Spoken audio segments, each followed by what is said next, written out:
So what's the difference between paid and organic posts?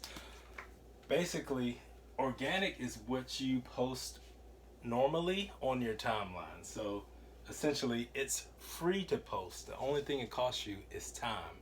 Paid is the ads that you can run that your normal followers won't see, but it costs you money. So one costs you money, and this one costs you time. Time to grow, time to hit revenue goals. This one you can pay for more eyeballs and you can target who you want to reach. So organic means you can't control it. You might post something and it gets 200 likes and it might reach people in Europe, or you can post something and it reach 5,000, 10,000 likes depending on the creative. Here it's a very controlled process. You pay per 1,000 people that you want to see it. So say you can target who you want to reach, right?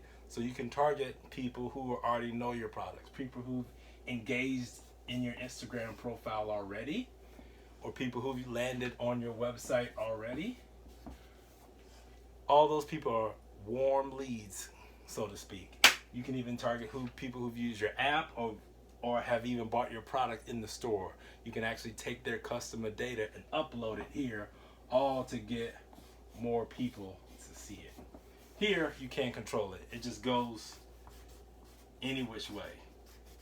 Yes, you have followers, but even only, say you have 1,000 followers, only 5 to 10% of those people may see it if it's good.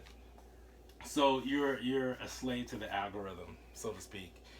And over here, you pay them to say, hey, show this to all of these people, no matter what.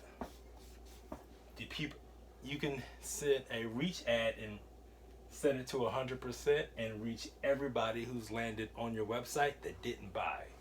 Again, people who you can control, people who you can't control. So your question is, well, what about influencers? They have a big audiences. Why don't we use them? Yes, influencers are great because they've corralled a group of people and they have high engagement. So they essentially have their own group. So let's put influencers in the middle.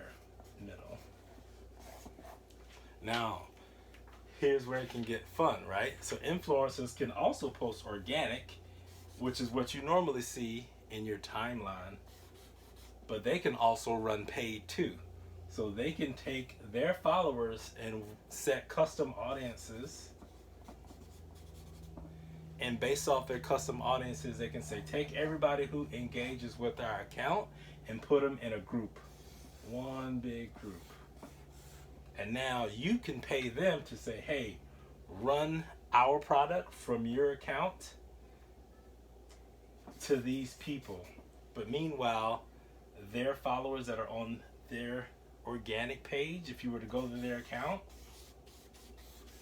you won't see it. So they call them dark posts. So this is like the level 2 of influencer marketing. They can post organic is what you normally see, but they can also run 10, 20, 30 ads to people who are in their custom audiences.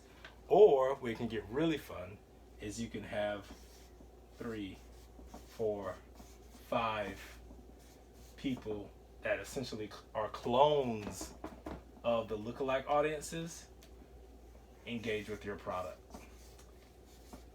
And you don't need an influencer to do that. You can do that too. As a matter of fact, it's a good idea to do both and see which works best. Influencers are great because they're like word of mouth. Think of people who you meet out to dinner and they tell you about something that you like, a good service or a favorite restaurant. You're going to take their word for it because they've already vetted it, right? If it comes from them, then it's almost like selling, advertising. You know, you're like, well, who is this person? Normally, it's the first time seeing them, so that's why people's ads don't work when they try and sell organically, or they try and sell them the first time getting a new audience. You have to follow up. Even here, it still takes time to get more revenue because of the follow-up. Here, you can accelerate that. You put $1 in, you get $3 out. Now the ad's paying for itself, and you can buy more revenue. So here is the baseline of what affects all of this is the creative. You've seen it multiple times, right? It's not the high production or low quality.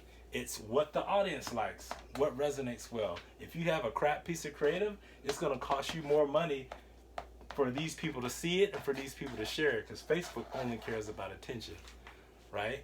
So if you take a good piece of creative and post it here, it can also go viral. But here, you can control it, and it'll also cost you a hell of a lot less money, because people are normally going to share it and like it and get more engagement. And then Facebook's going to move that piece of advertisement up and show it to more people, which is going to cost you less. So again, know what the creative that you're making. Make it good, make it creative, make it relative to the people that are going to see it. And if you need to use a word of mouth influencers, definitely, by all means, do it. But at the end of the day, you got to do both. Hope this helps.